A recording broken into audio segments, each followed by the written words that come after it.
What is up, you guys? Marty McFly coming at you, bringing you guys the merch. So, forgive me on my last video. I was pretty sleepy when I did that. That was done about maybe 5:45 in the morning, basically at the work parking lot. I was jamming to the new All That Remains song, Divine. If you haven't heard it yet, play it. It's really good. My apologies again for doing that video that morning. I was pretty tired. I was pulling into the hospital parking garage, and honestly, I already started getting pages and texts, and that was at 5:45 in the morning or 6 o'clock in the morning, I think. Anyway, you'll have to forgive me for that one. So, what do I have with me today? Today I have with me my Record Store Day vinyl pickups. If you're not familiar with Record Store Day, or RSD, it was formed in 2007 by Eric Levine and a bunch of other people basically in Baltimore, Maryland, with the intent of helping out small mom and pop shops as far as Record Stores goes, bringing back the love and passion for physical media, which a lot of us have. Chances are, if you're watching this video, that's something that you're passionate about too. Record Store Day has a lot of positives, has a couple of negatives. For the most part, I think the biggest issue everyone has is represses of things that, do we really need the 9,000th repress of David Bowie anything? Rest in peace. But, you know, David Bowie's fine. It's perfectly fine. But the fact that we've repressed this stuff 1,000 times, we get 9,000 represses of Dio, which honestly is the only repress I really care about as far as the one that's been done the most. And there's a lot of fluff, and I think the ultimate problem is they put this limited number on a certain amount of presses, and maybe it's a record you really, really want. And then if you miss it, you know, then someone's going to put it on YouTube for triple or quadruple the normal cost, or they just put it up for a couple bucks more and then you get killed in shipping. So I'd say negatives to RSD, you know, just clogging up the factories as far as vinyl presses go for other bands. Price gouging and price scalping, that always ends up being an issue. And then RSD isn't always cheap either. I mean, to get a repress of a record you really wanted, I mean, stuff's not cheap, man. Some of these, even the ones I got, one of them's $39.99. I was kind of disappointed at the price, but for what I'm getting, it's something I've wanted for a long time since I bought the CD. So I'm like, you know what? It's not something I do all the time. I don't always go crazy at RSD.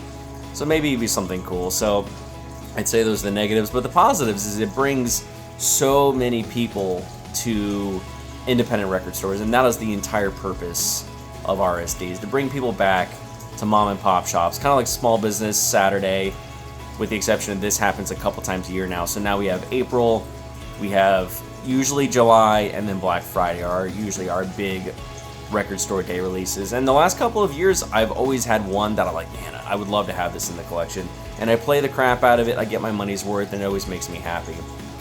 So, let's start with the first one. Now this, I remember when this came out, 2009, came out on Warner Brothers Records. And I still remember the day I picked it up. I was at Best Buy.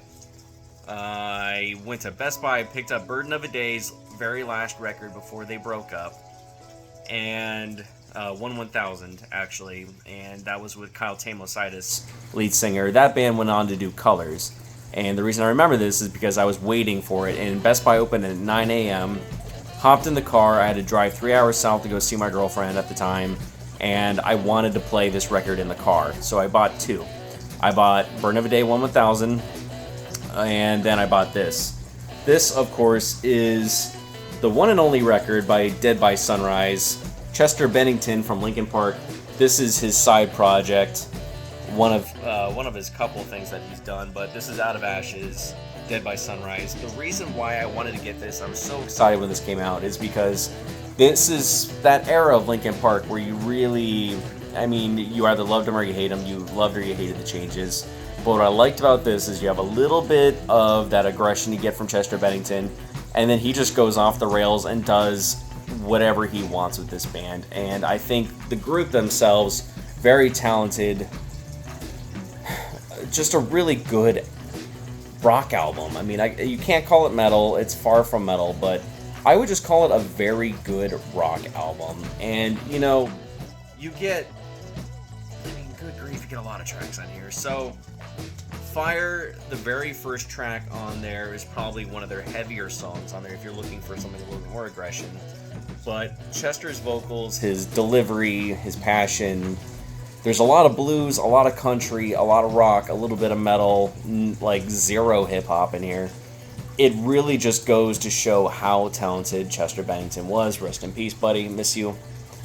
And the things he can do as far as an artist is concerned. Like I said, really, really talented group. Every song is intricate and different in their own way. There's no throwaway songs. There's no, like, skip songs. No. Every song is its own different thing. And if you keep an open mind and you want to try something a little different, I think this is a good album to try. Like I said, the very first song, you have Fire. The very next one, you have Crawl Back In. A lot of blues, a lot of jazz, a lot of country. Every song is just so expertly crafted. And it's just a fun album. So, one interesting thing about this, I remember when this came out on CD, of course I bought this back in 2009. Yeah. I bought this back in 2009, basically the week it came out. Now, back in the day, records used to come out on Tuesday before they came out on Friday. So this was a thing that came out on Tuesday, didn't have time to make it to Best Buy up until Saturday morning when I got it to Best Buy at 9:01 a.m., picked this up for a 3-hour drive down south. And a couple years later, I found out there was a bonus track, and the way I used to find out about bonus tracks is I used to go on Wikipedia. And I still do that to this day. Now, if you go into like Miss May I's discography, Lamb of God, there's a lot of bonus tracks to bands that you never hear about. Sometimes they're Japanese release, sometimes they're Target, sometimes they're Best Buy release bonus tracks. It depends on whoever the record label is and whoever they have signed stuff with.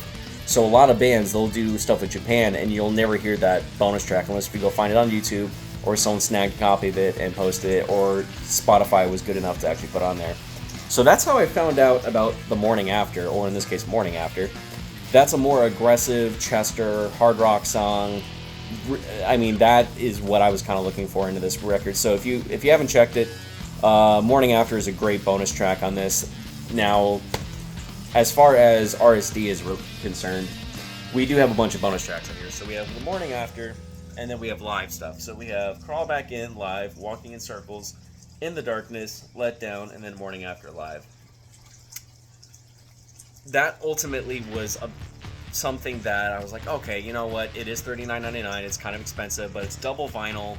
It's heavy, so you know it's going to sound good. And with all those bonus tracks, I said this is something I've wanted for a long time, and I would love to have this on vinyl. And this alone was worth the $39.99 price. Rest in peace, Chester Bennington. So let me pull out one of the records for you guys. We have a black smoky gray vinyl, custom center labels. Can't wait to start really tearing into this and playing this. This is something I've been looking forward to for a long time. I played the heck out of the CD when it came out. I'm surprised the CD still works. I did finally get a new car, and unfortunately, as many of you know, cars these days don't come with CD players anymore. So you kind of have to figure out how you want to tackle that. So either you go away from CDs altogether, you just play them in your house, or you do what my brother did, and he got a portable skipless CD player that goes into the USB drive of your car. He says the sound was great. However, he bought one that came from a Japanese label on Amazon. Can't find that label anymore, so you really got to go with your gut. If you guys have any tips or tricks as far as the portable box CD players, they're only about this big, but they plug in the USB port of your car. If you guys have any tips or tricks about which ones to get, which ones to look for, feel free to put them down in the comments. I would greatly appreciate it, because even me, I got a brand new car finally, because my other one died about 17 times, and I'm really glad to, I'm glad to say goodbye. It was time for her to go. But I got a new ride, really happy with it, but now we don't have a CD player, and I feel like stereo systems have really just come down in quality over the last couple of years. I used to have a Mercury Sable. That thing was a concert on wheels. It came with JBL speakers. The sound quality was incredible. And unfortunately, I feel like stock speakers have just really gone, they're just not good. I mean, Spotify already compresses your music a lot, and then it gets compressed again when you're putting things on Bluetooth, but I feel like the sound quality has really just gone downhill in speakers. And I bought the upgraded speakers, and it's still, basically you got to go up to the Bose, and you got to pay 10 grand more, because they only put it in one model. So unfortunately, that's the way things are these days. So if you guys have any tips or tricks as far as the CD players that you can actually plug into the USB port for your car, I'd greatly appreciate it. So this one, kind of cringe. This was probably the last record by them I really enjoyed, with the exception of The Black, when they got a new lead singer, Dennis Stoff. And of course, if you already know what I'm talking about, this is Asking Alexandria's Reckless and Relentless. I was actually kind of excited to see this because I really wanted to see how it would, or hear how it would sound on vinyl. I remember when this came out in 2011, I was taking bio at the time, summer C, which means your, college bio basically was the whole summer. So I took bio 1, I think it was a summer C class, it was the whole summer. And I remember this came out on Tuesday. I picked it up from Best Buy, right down the street from University of South Florida, go Bulls. And this came out, and, I still enjoyed this record a lot. I know this band to me is just so cringe now because Danny Worsnop's not really that good of a singer. I think when he did his country bluesy stuff by himself, I think it sounded pretty good, but I really don't like the way this band has progressed and changed. Which there's a lot of people that still really like them. I just, It's not, when I want to listen to this band, I want a specific sound, and that's okay. I'm not gatekeeping. Enjoy it. I don't really believe in gatekeeping. Just let people enjoy it. That's cool. Enjoy whatever you enjoy. I liked The Black because when Dennis got back in the band, Dennis was actually in another band before that called Make Me Famous, and Dennis basically just went AWOL with that band, the same way he went AWOL with Asking Alexandria, the same way he went AWOL with his other bands. That's kind of something that Dennis Stoff does. He basically just goes AWOL after he releases a record, so I'd say The Black was probably the last time. Whoa, sorry about that, guys. I'd probably say The Black was probably the last time I really enjoyed anything by them. The album that came out directly after this, I couldn't stand it. I thought the melodies were pretty awful, and I didn't think there was any good writing to it. This band itself is kind of falling apart if you've been looking at the news lately. But this was an album I enjoyed, even though you could really tell that Asking Alexandria has really gotten away from the electronic core stuff that they were doing, which was something that made me enjoy them to begin with. Granted, at the time, Danny Worsnop used a lot of voiceovers. He either used a vocoder or he used anything to manipulate his voice. He wasn't really that talented of a singer. He's a good screamer. Live, this band isn't very good. I saw them multiple times. They open up at Mayhem Festival, and everyone said the same thing, that their translation to live sound was not very good, unfortunately. However, I still enjoyed this band, and I still enjoyed this album at the time. This is the gold press that came out on RSD this year, of course. And I wanted it. I wanted to have it in the collection. It sounds great on the record player. And this is this beautiful gold marbled coloration. It's a fun album. I still enjoy it, but you can really tell they went away from the electronic breakdowns, which is something I was kind of hoping the band would bring back over time, but they never did.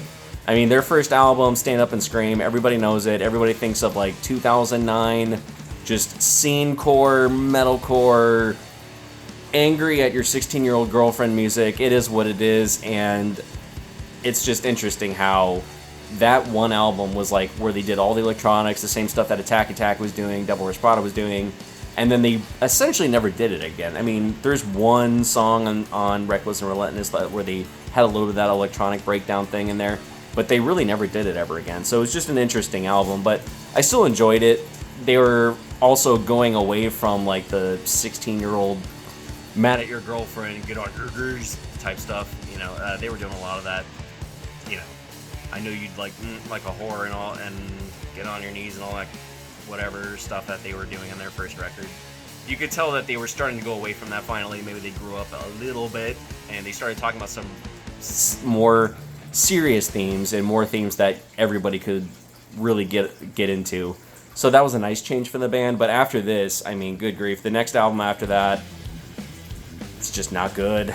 I've tried to listen to the band since then, with the exception of The Black, and after that, I really just have not enjoyed what they did. But I wanted to get that because I thought it'd be cool to have in the collection. And that is it from me. So that was my Record Store Day vinyl pickups. What were you guys getting this year? Did you guys pick up anything cool? There's a lot of other things to get, man. It was tough. Money, I didn't have a ton to spend on this particular day. But there's a lot of good stuff coming out. God, you had The Boundaries, which I really wanted. I know it's only 5 tracks, but they repressed, or they actually first pressing ever of Boundaries, and then Mike and Telly by Amorphous was really the one I wanted. I think they had 1 copy left at Mojo Records in Tampa, and I should have picked it up. I don't know what the heck I was thinking, because that was something I was really looking forward to, is Mike and Telly by Amorphous. I've been listening to Amorphous for a very long time. The first time I really got into them, I think, was before M Universum came out. I mean, we're talking like before that. And I actually have M Universum on vinyl now. I would love to see like Tuonela and Eclipse and all of those on vinyl as well. And especially their first record. I would love to get their very, very first album on vinyl. But Amorphous, Mike and Telly, that's something I should have picked up, and I was being stupid. But oh well, I'm sure there'll be copies lingering. It'll probably be on eBay for like triple the cost, because that's how it goes. Worst case scenario, I could always just play it on my CD, because I've been listening to Amorphous for a very long time. Man, that just got me thinking, I would love to, really, really love to get that first record on vinyl as well. Anyway, that's me rambling. Did you guys pick up anything for RSD this April?